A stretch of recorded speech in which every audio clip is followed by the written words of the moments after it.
Hey, what's up, guys? This is me and Shuranya presenting on DQs. We'll be saying what a DQ is and the functions performed on DQs.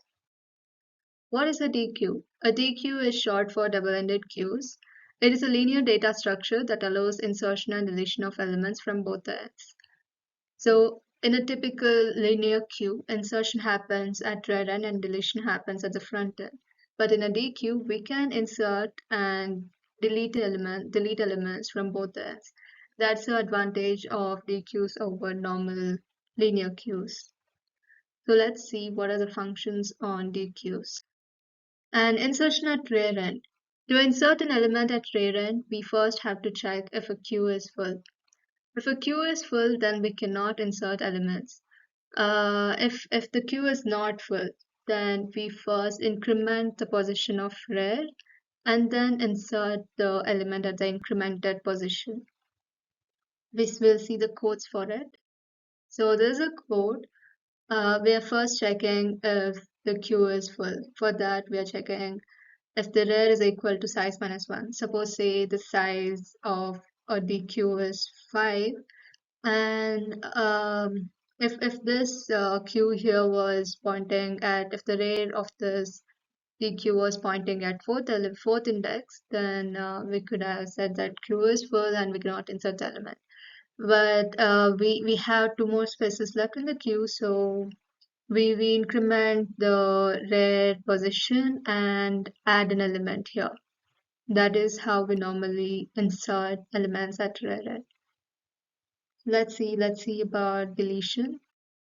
Deletion from front end. To delete any element from a queue, we first have to check if the queue is empty because it means that we do not have any element to delete.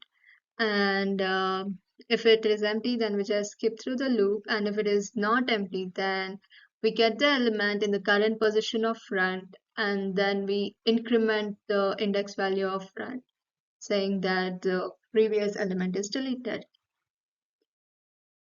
So we have the code here. It's a pretty simple one. If front is greater than rear, we say that the queue is empty. In this case, we have front pointing at 0 and rear pointing at 2. If the queue was empty, then we would have front at 0 and rear at -1, which would satisfy this condition, and we would get a message saying that the queue is empty, no elements to delete.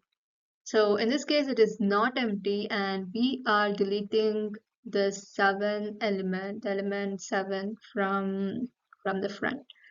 And we have this front pointer incremented to index 1, and 7 is deleted. Yes, this is about deletion from front end. I'll be explaining insertion from the front end right now.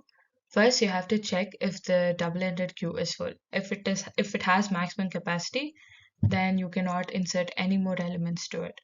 Then you have to shift elements to make room for the new element and then update the front pointer. The code for which is given below. First, we need to check if the queue is full. If it's not, then we need to take input from the user and store it in a variable called item and then insert that item into the queue and assign that as front. Next, we have deletion from the rear end.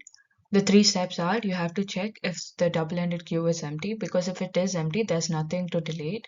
You have to update the rear pointer and then remove the element from the rear end. This is the function to delete from the rear end. First, we need to check if the queue is empty. If it is empty, we just need to decrement the value of the rear variable by 1.